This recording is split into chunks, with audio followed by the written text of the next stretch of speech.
Oggi è davvero una giornata speciale per il CRO di Aviano perché abbiamo modo di concretizzare, di vedere concretizzata un'iniziativa che è stata promossa dalla DESPAR di raccolta fondi, a cui hanno partecipato ben quasi 200.000 cittadini della regione Friuli Venezia Giulia. Si tratta di un'iniziativa importantissima che è caduta anche in un periodo particolare, questo dell'emergenza, che ci ha visti tutti impegnati su più fronti, quindi questa solidarietà che ci è stata testimoniata da tutte queste donazioni è sicuramente un motivo che ci sprona a fare sempre meglio ed è di forte sostegno per tutto l'istituto. Si tratta di un'iniziativa che sarà finalizzata a aumentare ulteriormente le dotazioni tecnologiche dell'istituto, del CRO, che già sono all'avanguardia ma si arricchiscono ulteriormente continuamente rispetto a quelle che sono le evidenze tecnico-scientifiche. In questo caso in particolare avremo la possibilità di migliorare ulteriormente le cure per le donne, in particolare affette da tumore della mammella,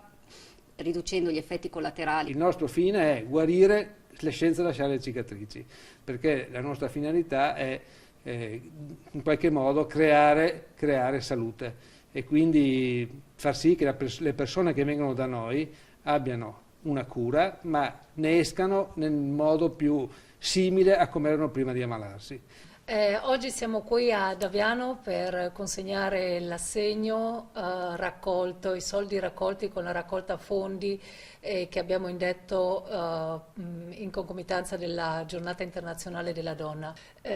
Noi siamo rimasti aziendalmente stupiti di questo risultato perché in un momento di emergenza sanitaria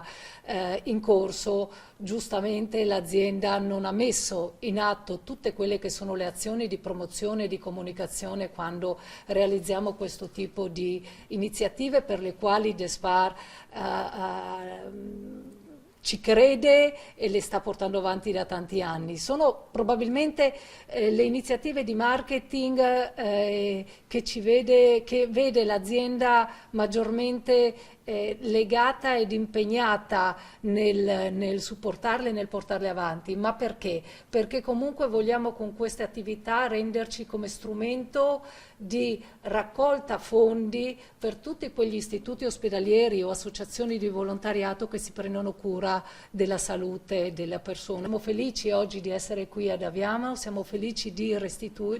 consegnare un importo che ha importante di quasi 100.000 euro e ci riempie il cuore ricevere dall'istituto un attestato di merito, perché queste sono le cose più importanti che ci riempiono l'anima, nel senso ci rendiamo conto che con queste